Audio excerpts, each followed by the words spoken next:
Kami percaya ada Yesus yang bersama dengan kami, yang memberikan kami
ada di dalam tangan Tuhan.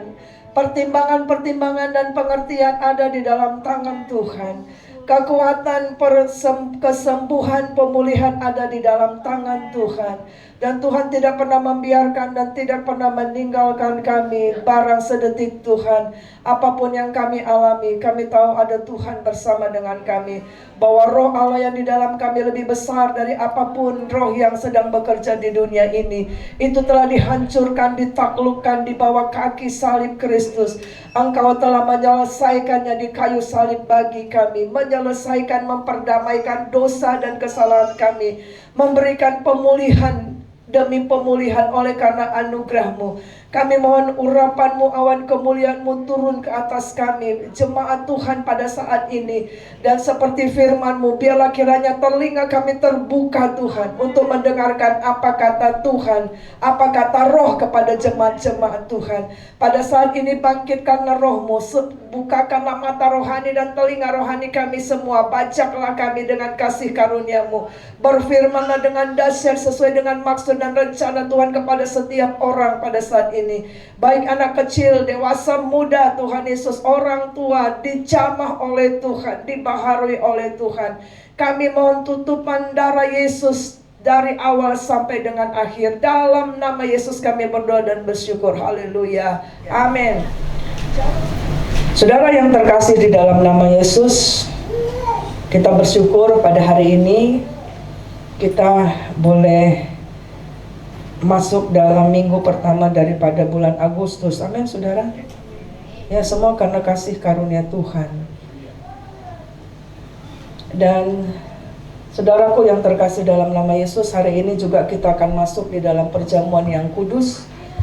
Firman Tuhan juga berkata, saudaraku, bahwa ketika kita juga menerima perjamuan yang kudus, kita tidak boleh sembarangan untuk menerimanya. Kita harus menguji hati kita. Karena dikatakan ketika kita bermain-main atau menganggap sepele bahwa itu hanya roti biasa, anggur biasa, saudara, dikatakan akan terjadi kematian jasmani dan rohani, saudara. Karena kita menganggap sepele karya keselamatan Tuhan. Nah, oleh sebab itu juga, saudara, ketika kita ada di rumah Tuhan, marilah kita sungguh-sungguh dengar firman Tuhan, sungguh-sungguh memuji dan menyembah Tuhan. Amin, saudara. Segala handphone, segala apa, matikan, saudara, ya. Tidak ada fokus sama yang lain kecuali firman Tuhan, seperti Maria. Kita akan bangkit berdiri, saudara. Kita akan baca dalam kitab 1 Raja-Raja 19 ayat 1 sampai dengan 18. Mari kita baca sama-sama. 1, 2 ya. Ketika Ahab memberitahukan kepada Izebel segala yang dilakukan Elia dan perihal Elia membunuh semua nabi itu dengan pedang, maka Izebel menyuruh seorang suruhan mengatakan kepada Elia, beginilah kiranya para Allah menghukum aku, bahkan lebih lagi daripada itu, jika besok kira-kira pada waktu ini aku tidak membuat nyawamu sama seperti nyawa salah seorang dari mereka itu. Maka takutlah ia, lalu bangkit dan pergi menyelamatkan nyawanya. Dan setelah sampai ke Berseba yang termasuk wilayah Yehuda, ia meninggalkan bujangnya di sana. Ayat 4. Tetapi ia sendiri masuk ke padang gurun sehari perjalanan jauhnya, lalu duduk di bawah sebuah pohon ara. Kemudian ia ingin mati, katanya, cukuplah itu sekarang ya Tuhan, ambillah nyawaku, sebab aku ini tidak lebih baik daripada nenek moyangku. Sesudah itu ia berbaring dan tidur di bawah pohon ara itu, tetapi tiba-tiba seorang malaikat menyentuh dia serta berkata kepadanya, bangunlah, makanlah. Ketika ia melihat sekitarnya, maka pada sebelah kepalanya ada roti bakar dan sebuah kendi berisi air. Lalu ia makan dan minum, kemudian berbaring pula. 7. Tetapi malaikat Tuhan datang untuk kedua kalinya dan menyentuh dia serta berkata, bangunlah, makanlah, sebab kalau tidak perjalananmu nanti terlalu jauh bagimu.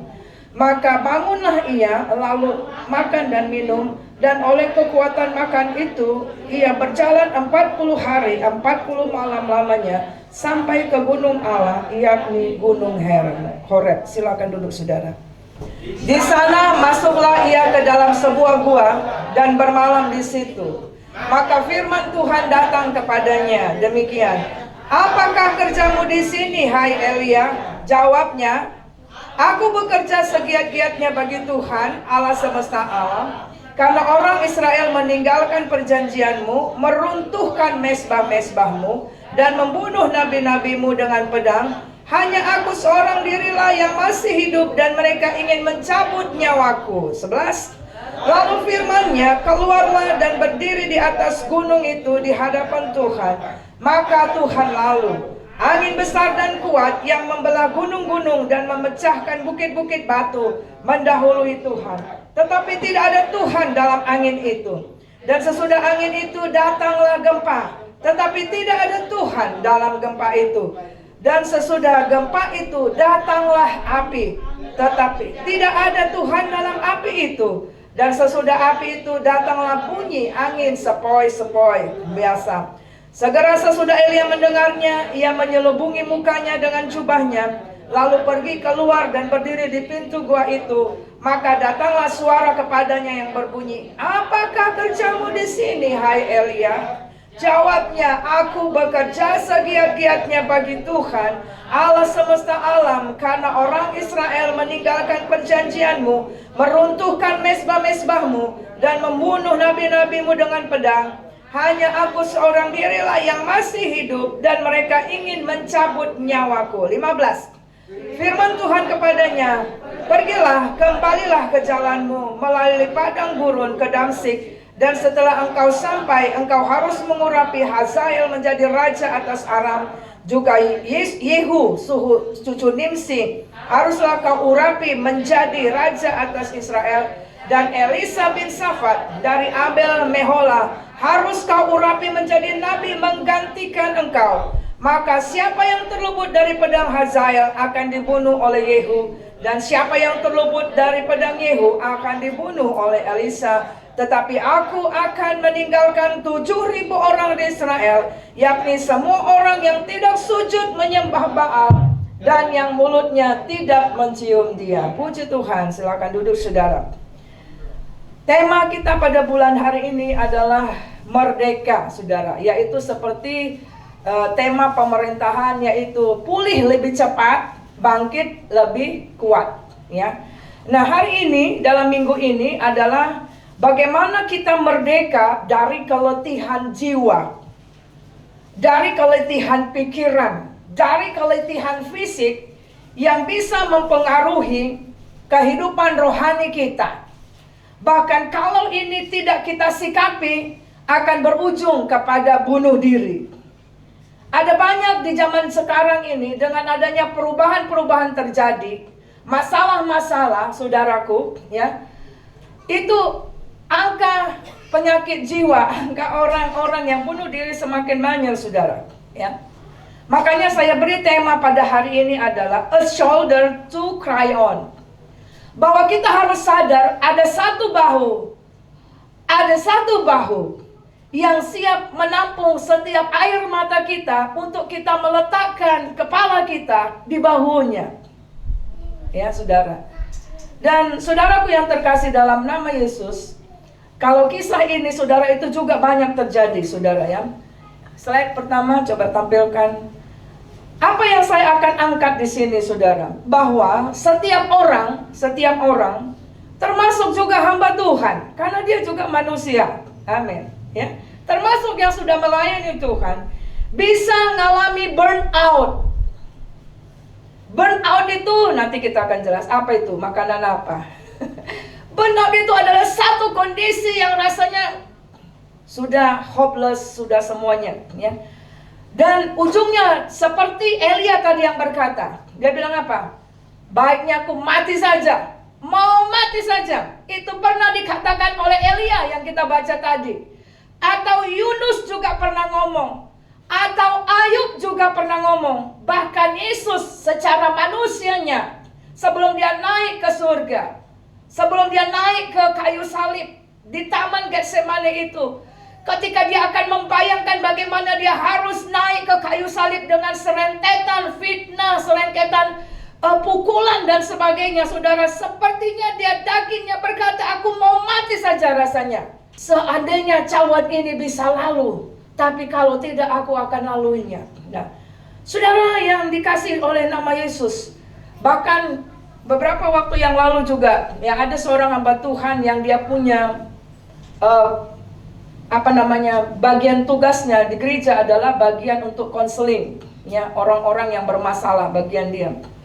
Dan satu hari sebelumnya bahkan dia mengebumikan seorang yang anak perempuan yang bunuh diri. Tetapi nganasnya, seminggu berikut hamba Tuhan itu juga bunuh diri. Kalau saudara tahu yang namanya Rick Warren, ya Rick Warren itu terkenal dengan bukunya. Bukunya itu adalah Purpose Driven, ya gereja yang digerakkan oleh tujuan, ya. Tetapi saudara, di dalam marak-maraknya itu, jadi ada gereja Saddleback seperti itu ya. Kebangunan rohani di mana-mana dipakai di teologi. Tapi dalam masa itu, anaknya saudara mati bunuh diri. Itu menjadi pukulan tamparan yang luar biasa. Ibunya apa? Keluarganya melayani Tuhan, tapi anaknya bunuh diri. Bisa nggak saudara bayangkan itu? Nah, ini harus kami angkat kepada saudara, bahwa betapa kita penting hidup saling mendoakan satu dengan yang lain. Kenapa harus ada gereja? Adalah supaya ada komunitas yang kali kita saling berhubungan di dalam roh, saling berdoa satu dengan yang lain. Dan saudara tahu nggak, nama saudara disebut setiap hari satu persatu di tempat ini. Amin. Saudara ada nggak berdoa juga untuk pelayan-pelayan Tuhan di tempat ini, untuk gembalamu, saudara? Karena tadi saya katakan, setiap orang termasuk hamba Tuhan bisa mengalami stres berat sampai kepada bunuh diri. Tetapi pada hari ini mari kita akan belajar untuk bagaimana kita merdeka dari sana, saudara. Karena Kristus telah merdekakan kita. Ada 7 langkah, saudara nanti perhatikan ini ya. Karena siapapun dalam kondisi apapun, dengan terjadinya masalah-masalah demi masalah jelang kedatangan Tuhan yang semakin ruwet, terutama masalah ekonomi, masalah segala macam, saudara, bisa sampai kepada titik ini kalau kita tidak waspadai. Kita baca Matius 26 ayat 38. Tadi kita sudah baca Elia berkata demikian, ya kan, saudara? Mati aja laku Tuhan, kan gitu ya. Kenapa? Karena dia lihat semua teman-temannya sudah dibunuh oleh si Izebel, ya kan? Izebel kali, si Izebel, si Ahab, ya. Sekarang mari kita lihat, tolong tampilkan Matius 26 ayat 38. Sebentar kita akan masuk perjamuan, supaya kita akan mengerti bagaimana Yesus punya hati yang begitu sedih, saudara, untuk menanggung dosa kita, saudara, untuk menyelesaikan di kayu salib, menghancurkan iblis, saudara. Dan lihat perkataannya ini. Yuk kita baca, 1, 2 ya. Lalu katanya kepada mereka, hatiku sangat sedih seperti mau mati rasanya. Tinggallah di sini dan berjaga-jagalah dengan aku. Perkataan Tuhan, hatiku sangat sedih seperti mau mati rasanya. Itu menunjukkan bukan karena dia berkata sebagai kealahannya, tapi secara dagingnya, karena yang mau ditebus adalah daging, ya kan? Manusia itu daging. Jadi secara dagingnya dia berkata satu beban yang kesedihan yang sangat berat yang harus dia pikul. Dia harus memikul kesalahan-kesalahan, pemberontakan kita, saudara, seluruh dunia ini, saudara. Dan dia sudah tidak sanggup, saudara, secara kedagingannya seperti itu. Dia katakan, aku sangat sedih sekali seperti mau mati rasanya, saudara. Dan kalau kita baca Ayub 3 ayat 1, saudara, ya, Ayub disebutkan dia adalah orang benar. Dia memiliki anak, memiliki semuanya. Tetapi dalam satu titik Tuhan mengizinkan untuk dia dimurnikan, untuk hartanya dimurnikan, untuk profesinya dimurnikan, sehingga semua anaknya mati, saudara. Tidak ada yang tertinggal, semuanya anak mati. Semua harta bendanya habis. Istri dan sahabatnya bukan menguatkan, ya. Sehingga saudara, mari kita baca Ayub 3 ayat 1. 1, 2 ya. Sesudah itu Ayub membuka mulutnya dan mengutuki hari kelahirannya. Sampai Ayub ayat berikutnya berkata, waduh, untuk apa aku lahir? Kalau begini, karena bukan hanya itu, dia juga kena penyakit, saudara. Dari ujung rambut sampai dengan ujung kaki, bisul, barah. Sampai kalau kita lihat dalam kisah di Alkitab itu, dia harus ambil beling. Ya kan, beling itu, kaca itu.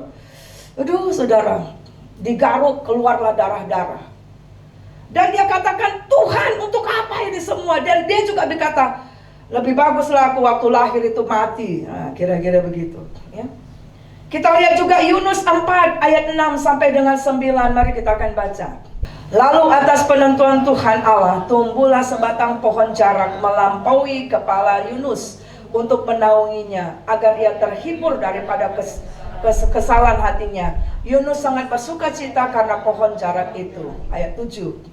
Tetapi keesokan harinya ketika fajar menyingsing, atas penentuan Allah, datanglah seekor ulat yang menggerek pohon jarak itu sehingga layu. Ayat 8. Segera sesudah matahari terbit, maka atas penentuan Allah bertiuplah angin timur yang panas terik sehingga sinar matahari menyakiti kepala Yunus. Lalu rebahlah ia lesu dan berharap semua supaya mati. Katanya, lebih baiklah aku mati daripada hidup. Ayat 9. Tetapi berfirmanlah Allah kepada Yunus, layakkah engkau marah karena pohon jarak itu? Jawabnya, selayaknya lah aku marah sampai mati. Saudara, ini kisah lagi, saudara, ya. Yunus marah dan meminta mati hanya karena panas terik matahari. Ya kan? Betul gak, saudara? Dalam kisah ini, dalam 3 ayat ini, 4 ayat ini, hanya gara-gara panas, perubahan cuaca. Bukan karena masalah. Ngerti ya? Dan pada waktu itu, saudaraku, dia katakan apa? Mati aja lah.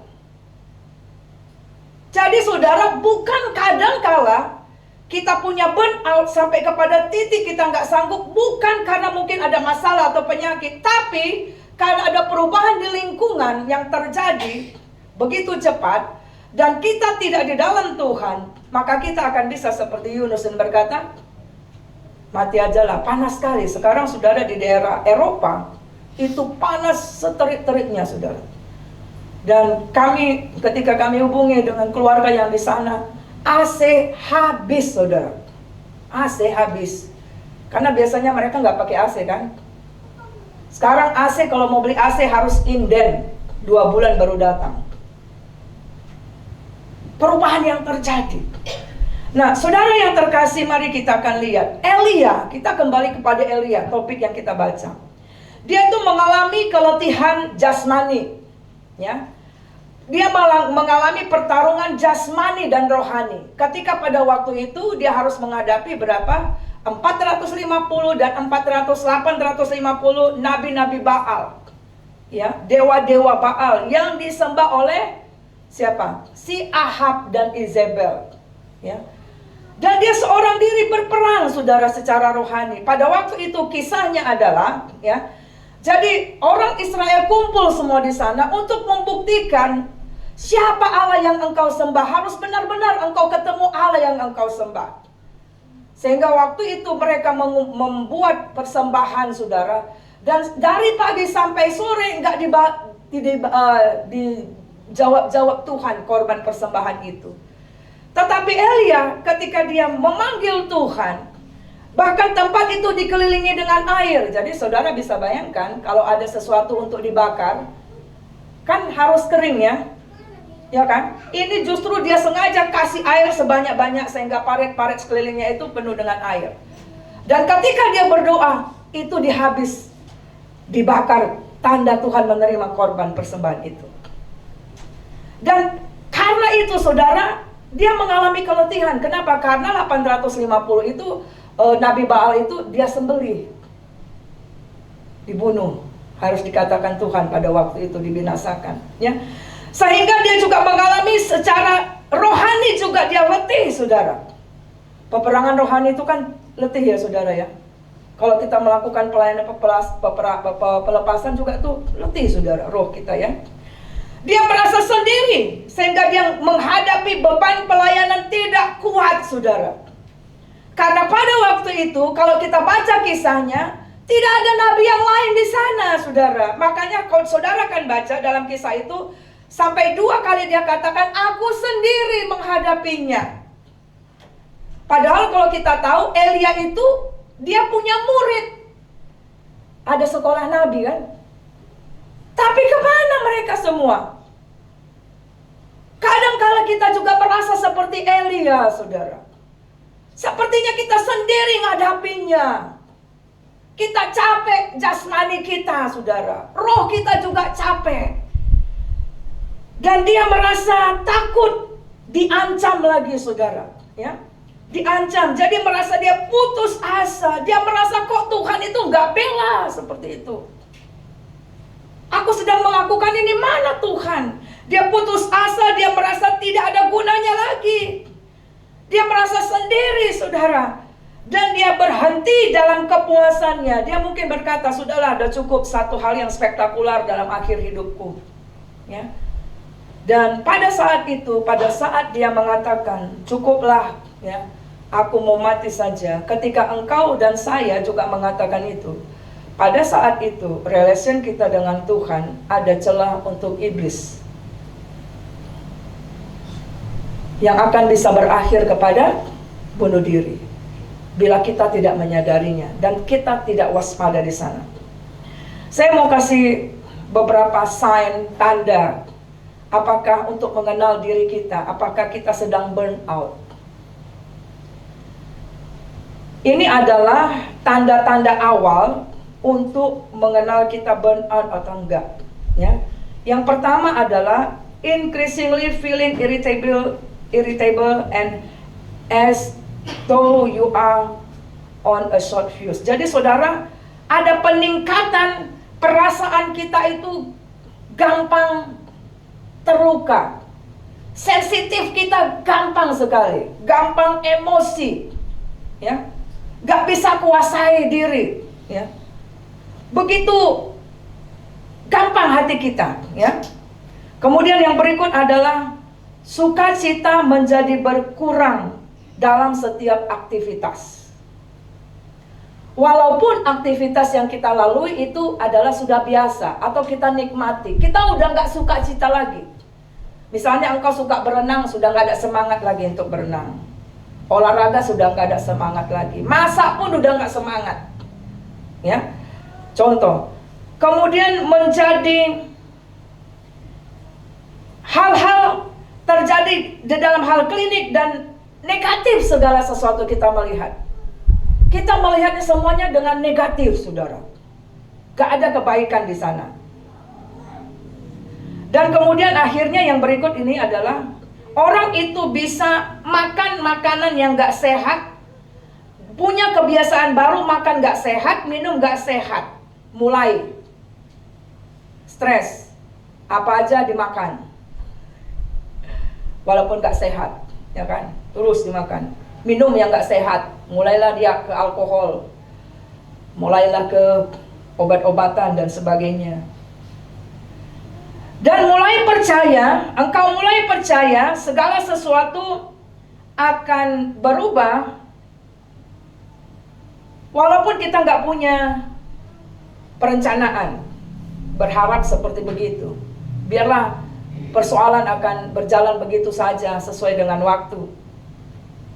Kemudian emosi kita, mental kita menjadi drop. Emosi kita menjadi drop. Motivasi kita, maksudnya motivasi berdoa, motivasi bekerja, motivasi melayani, motivasi aktivitas hidup. Maka saudara akan lihat nanti gimana si Elia. Waktu Tuhan tanya, "Hei Elia, lagi ngapain?" Dia bilang apa? "Aku sedang giat-giat bekerja." Padahal dia sedang apa? Tidur di gua itu, nggak lakuin apa-apa. Itu yang disebut motivasinya sudah drop, ya. Kemudian mulai ada dirasakan dada sakit, ya, pernafasan pendek, sakit kepala, mata cenut-cenut, yang tadinya nggak ada sakit. Jadi bisa berefek kepada secara sakit jasmani, saudara. Kemudian dikatakan punya perasaan yang tidak mau lagi berhubungan dengan dunia luar. Cenderung untuk apa? Ngurung diri. Ya, seperti si Elia itu, dia lari kemana? Ke gunung Horeb. Gak ada orang di sana, ya kan, saudara? Nah, kemudian saudara, jadi tidak ada lagi feelingnya itu, perasaannya sudah tidak connect lagi. Gak connect lagi kepada keluarga, kepada yang lain, putus hubungan, saudara. Ya. Dan tanda-tandanya yang lagi adalah tidak bisa tidur dengan nyenyak. Not sleeping well. Gak bisa tidur, gelisah. Ya. Dan akhirnya yang berikut adalah you stop taking care of your. Akhirnya kita pun masa bodoh. Seperti tadi Elia, gak mau makan dia, ya. Ya kan, saudara? Udah mulai gak perhatikan kesehatan. Biarinlah situ, makan nak makan. Enggak mau aku makan. Gak mau minum, saudara. Ya. Nah, faktor pemicu mental yang burnout itu, ya, ada beberapa faktor yang bisa menyebabkan seorang mengalami mental burnout itu, ya. Keletihan yang luar biasa itu, sampai terbakar keluar seperti begitu, ya. Yaitu pertama, mungkin mengambil banyak tanggung jawab tanpa bantuan yang cukup dari orang lain. Kemudian yang kedua, kepribadian perfeksionis membuat seorang selalu merasa tidak pernah cukup baik dan jadi berusaha berlebihan. Saudara, kita akan bisa burn out kalau kita menjadi kepribadian yang terlalu perfect. Karena gak ada orang yang perfect. Kita pun gak perfect. Akhirnya capek sendiri kita. Ya kan, saudara? Atau seperti tadi yang pertama, banyak tanggung jawab tapi kita kerjain sendiri tanpa bantuan orang. Kemudian kurangnya penghargaan untuk pekerjaan yang baik. Jadi ketika kita seperti Elia, sepertinya kok nggak Tuhan kasih pujian kepadanya, ya. Dia merasa sendiri, nggak ada penghargaan. Oleh sebab itu, saudara, jangan cari penghargaan. Kita bisa nanti burn out. Kerjakanlah seperti kepada Tuhan, amin. Tanpa harus tarik pujian sama siapapun. Kurangnya teman-teman yang bisa menjadi pendukung. Seperti Ayub tadi, istrinya, pasangan hidup itu seharusnya yang memberi kekuatan. Orang-orang lingkungan seharusnya beri kekuatan. Tapi pada waktu itu, istrinya justru bilang, ngapain kau sama Tuhan? Kutuki aja Tuhanmu, tinggalkan Tuhanmu. Ya, saudara, nggak didukung, saudara. Kemudian bisa juga pemicunya bekerja terlalu banyak tanpa cukup banyak waktu bersosialisasi dan bersantai. Itu makanya, saudara, kenapa hari Minggu itu merah? Kenapa ada dikatakan hari istirahat Tuhan? Karena Tuhan tahu, saudara, kita ini didesain jangan kerja terus. Amin. Jangan kerja terus. Makanya hari Minggu usahakan selalu datang ke rumah Tuhan. Walaupun hanya cuma 2 jam loh, saudara. 2 jam di rumah Tuhan itu engkau akan mengangkat segala sesuatu. Keletihan jiwamu, rohmu. Gak kuat kita, saudara. Kita harus dicas seperti itu. Kita perlu bersosialisasi, saudara. Di dalam pelayan kita bisa bersosialisasi. Sehingga kita akan bisa melihat, oh, ternyata masalahku gak sebanding dengan dia yang sedang mengalami masalah itu. Kan gitu, saudara. Ya kan? Tapi kalau kita hanya hidup kita sendiri, terputus dengan dunia luar, kita merasa kita ini yang punya problema lebih berat dari yang lain. Itu makanya kita perlu bersosialisasi. Jangan ngurung diri aja. Amin. Iya. Perlu ke rumah Tuhan. Saling menguatkan, saling menolong. Itu, saudaraku. Nah, saya mau sampaikan, saudara, ini ada kasusnya. Ketika engkau ngambil posisi dalam keletihan jiwa, pikiran, fisik, dan engkau berkata seperti Elia, seperti Ayub, seperti Yunus, Lebih baik mati aja laku, saudara. Saya mau katakan bunuh diri bukan solusi. Amin, saudara. Tapi akan berefek panjang baik bagi dirimu maupun keluargamu. Jadi saudara, jangan anggap sepele yang namanya burnout. Itu makanya kenapa Tuhan bilang kita harus ada jam doa. Amin, saudara. Itu makanya kenapa kita harus berdoa. Kenapa kita harus ada di rumah Tuhan? Karena penyelesaian itu adalah di hadirat Tuhan. Amin, saudara. Di luar Yesus tidak ada dapat. Jadi saudaraku yang terkasih dalam nama Yesus, ini angka-angka ini berdasarkan dari data dari WHO tahun 2021. Sini dikatakan ya, lebih dari 200.000 orang meninggal karena bunuh diri setiap tahun. Bunuh diri adalah penyebab kematian keempat yang terjadi pada anak usia 15 sampai 19. Jadi saudara jangan bilang bahwa anak juga tidak bisa hal itu. Makanya saudara benar-benarlah pastikan anak kita connect dengan Tuhan, melekat sama Tuhan, saudara. Kemudian dari data ini juga disebutkan di sini, 77% kasus bunuh diri di dunia berasal dari negara dengan pendapatan rendah dan menengah. Berarti termasuk Indonesia. Ini data, saudara. Tapi saudara yang terkasih dalam nama Yesus, bunuh diri bukan solusi. Ya. Nah, mari kita akan belajar. Ini tema saya sebutkan, a shoulder to cry on. Jadi ini adalah sebenarnya lirik lagu yang dituliskan oleh Tommy Page. Ya. Penyanyi yang terkenal, legendaris ya. Dan dia menuliskan bahwa setiap orang memerlukan bahu untuk kita bersandar, untuk kita meletakkan kepala. Ya. Nah hari ini saudara, mari kita akan belajar ada 7 langkah. Bagaimana kita bisa merdeka dari keletihan jasmani kita, roh kita, jiwa kita, pikiran kita. Ya. Yang pertama adalah, jangan sendiri saat engkau merasa sedih dan gentar. Amin. Gak boleh sendiri. Ketika mungkin kehilangan orang yang sangat dikasihi, mungkin anak, mungkin suami, mungkin adik, mungkin keluarga, jangan sendiri. Saudara, pada saat engkau merasa sedih sekali, pada saat engkau merasa gentar, pada saat engkau gak sanggup, justru jangan sendiri. Ini yang banyak terjadi, saudara. Ya. Dalam Matius 26 ayat 37 sampai dengan 38, Tuhan Yesus ketika dia ada di Taman Getsemani, dia bawa 3 murid kan? Betul nggak? Bawa 3 murid, siapa? Petrus, Yakobus, Yohanes. Ini soulmate-nya, saudara. Itu makanya komunitas kita di kelompok sel itu soulmate-mu. Jangan nggak tergabung dalam kelompok keluarga Allah. Kita perlu orang yang rohani untuk mendengar dan berdoa buat kita. Makanya ketika Yesus berdoa, dia lihat temannya itu gak bersama dengan dia kan.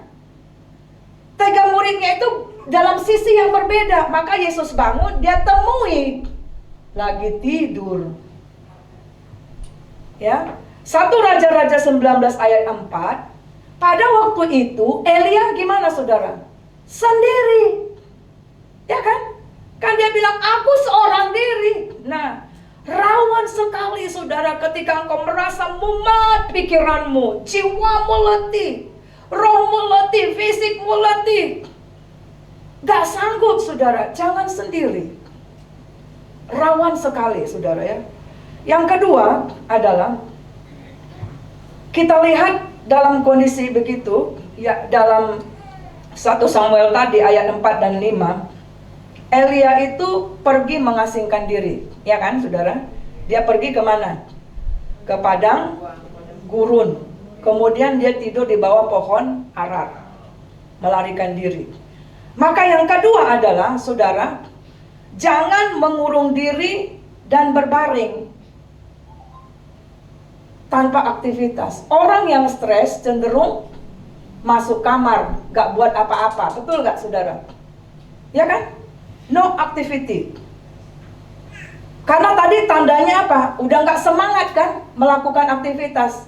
Harus dilawan. Bagaimana melawannya? Naikkan puji-pujian, perkatakan firman Allah. Hei berjiwaku, memujilah Tuhan. Kebaikannya jangan kau lupakan. Perkatakan firman Tuhan. Semangatlah. Pikirkan, wah aku kalau nggak masak nanti anakku kayak mana. Gitu, kasih semangat diri sendiri juga. Jadi yang kedua, jangan jangan mengurung diri, jangan tidur-tiduran. Justru makin banyak persoalanmu, makin sesak, pergilah ke rumah Tuhan. Seperti Hana, ya kan saudara? Hana itu lari ke rumah Tuhan. Yang ketiga, di dalam ayat 5 dan 7, yaitu Tuhan mengutus malaikatnya dan membangunkan si Elia. Dan apa yang dikatakan? Yang berikutnya adalah, cepat bangun dan bangkit dan tetap makan. Orang yang stres itu cenderung tadi mulai tidak menjaga kesehatan jasmaninya, nggak mau makan, ya. Tetapi di sini saudara, kita mengatakan bahwa dalam persoalan kita, semakin berat persoalan kita, itu kita butuh ekstra kekuatan untuk menanggung beban itu. Oleh sebab itu, makanan jasmani harus tetap dimakan. Biasanya orang yang dalam masalah nggak lapar, betul ya? Nggak ngerti, nggak lapar kan? Nggak ada selera, tapi nggak boleh. Harus makan jasmani dan rohmu pun harus makan. Makanya Tuhan banguni sampai berapa kali itu dia? 3 kali. Bangun. Kemudian ada roti bakar. Wah, luar biasa ya, Tuhan kasih roti bakar dari surga. Tuhan bilang bangun, makan.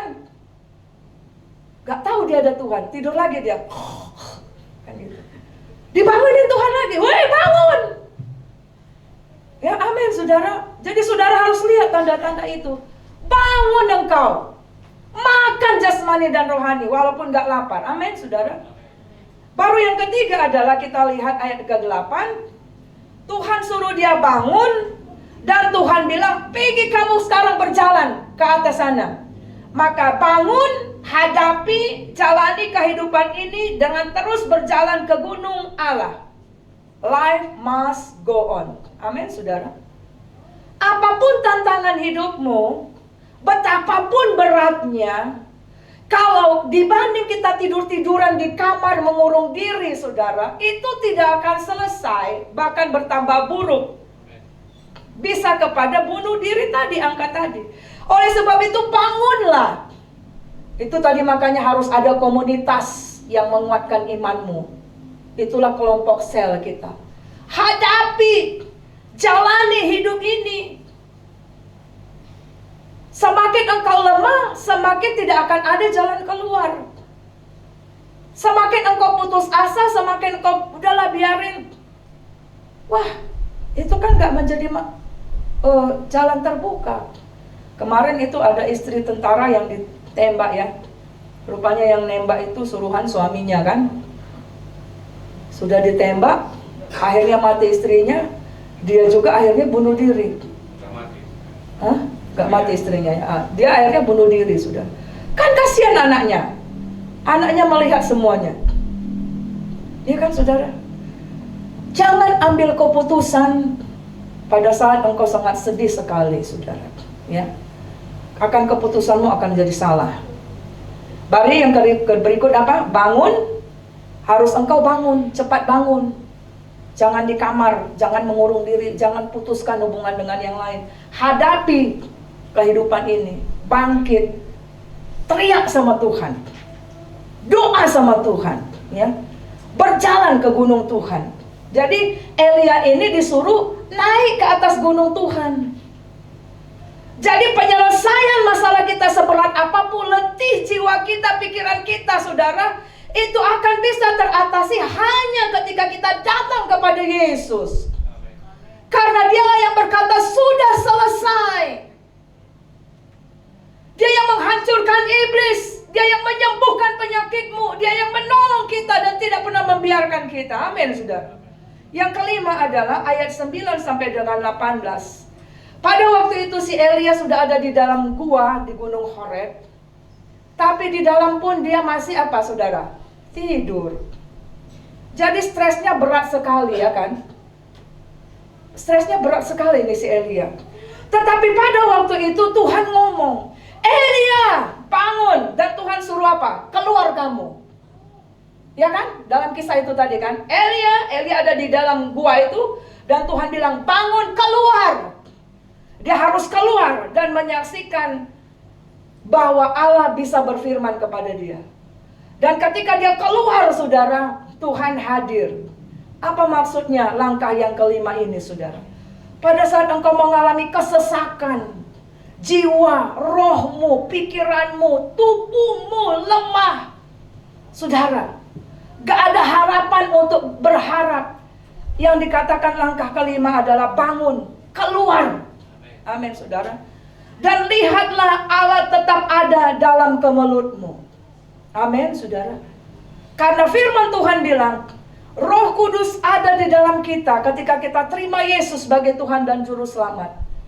Kemudian Yesus juga ada di depan kita. Kan ada lagu, kiri kananku ada Tuhan, sekelilingku ada Tuhan, dalam hidupku ada Tuhan, Yesus selalu bersamaku. Di dalam kemelut seberat apapun, panggillah nama Yesus. Karena firman Tuhan berkata, Dia tidak pernah membiarkan, Dia tidak pernah meninggalkan kita. Dia memiliki bahu yang selalu mengatakan, anakku, marilah kepadaku. Amin, saudara. Amin, saudara. Yang keenam adalah ayat yang ke-15. Yaitu apa? Pada waktu itu Elia dalam kondisi stres yang berat sekali. Dan Tuhan tahu. Tapi Tuhan berkata, nanti kamu pulang, kamu harus urapi si ini menjadi raja pengganti, si Elisa penggantimu. Apa yang sedang dimaksudkan ini? Di dalam kita keletihan jasmani, rohani, fisik, saudara, jangan sampai hilang panggilan dan pengurapanmu di dalam Tuhan. Amin, saudara. Callingmu jangan sampai hilang. Urapanmu jangan sampai hilang. Karena proses kehidupan kadang Tuhan pakai seperti Ayub untuk memurnikan, supaya Ayub juga tidak melekat kepada kekayaannya, kepada kenyamanannya. Supaya mungkin saja, karena dalam kisah itu kita lihat anak-anaknya setiap hari kan pesta pora, ya kan, Senin sampai Sabtu. Tuhan sedang memurnikan. Izinkan Tuhan. Dan Tuhan bisa kasih apa? Berkat double blessing. Amin, saudara. Ya. Tuhan menyuruh Elia kembali ke jalannya. Ayat 15 dikatakan, kita baca dulu ayat 15. Tolong tampilkan. Banyak orang ketika banyak pergumulan persoalan langsung bilang begini, udahlah Bu, aku gak mau melayani lagi.